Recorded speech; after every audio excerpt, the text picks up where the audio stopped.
Hello everyone. Firstly, I want to apologize for the inconvenience I have caused to all of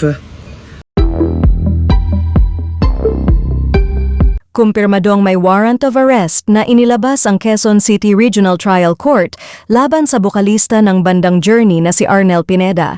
Ito'y kaugnay ng isinampang kaso ng kanyang estranged wife sa paglabag niya umano sa Anti-Violence Against Women and Their Children Act, RA 9262. Batay sa ulat, ang bench warrant laban sa singer ay inilabas dahil sa ilang beses na hindi nito pagsipot sa mga hearing. Itinakda ang piyansa ni Arnel sa halagang 72,000 piso.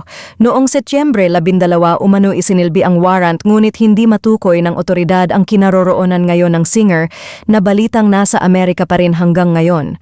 Base sa reklamo ng dating asawa ni Arnel, ilang taon umano siyang nakaranas ng verbal assaults, manipulation and coercive behavior noong nagsasama pa sila. Ito raw ang ilan sa mga dahilan kung bakit siya napilitang umalis sa kanilang bahay. Ikinasal si Arnel noong 2008 at ayon sa salaysay ng kanyang misis mula raw noong magsama sila ay patuloy na naapektuhan ang kanilang relasyon dahil umano sa paulit-ulit na panloloko sa kanya. Itinakda ang susunod na arraignment ng kaso sa Setyembre 17 at ayon sa korte mananatili pa ring epektibo ang bench warrant sakaling hindi na naman hindi magpakita ang singer sa hearing.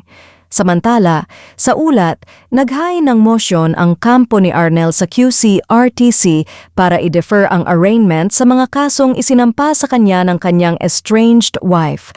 Ayon sa legal counsel ni Arnel Pineda mula sa Chavez, Miranda and Asiocio Law Offices, may nakabinbin pang petition for review sa Department of Justice kaugnay ng kasong isinampa laban sa kanya. Ipinaliwanag nila na kaya naglabas ng bench warrant ang Quezon City RTC ay dahil hindi nakadalo si Arnel sa itinakdang arraignment dahil siya ay nakakonfine sa ospital. Nang muling i-reset ang hearing, hindi pa rin siya nakadalo kaya't naglabas ng direktiba ang korte para pilitin ang kanyang pagdalo. Nilinaw ng kampo ng Journey frontman na ito ay bench warrant lamang at hindi warrant of arrest para sa isang krimen. Dagdag pa nila, nagsimula ang kaso matapos magsampa si Arnel ng 2 adultery case laban sa kanyang asawa. Pagkalipas ng mahigit 1 taon, dito lamang nagsampa ng bawsi case ang asawa niya.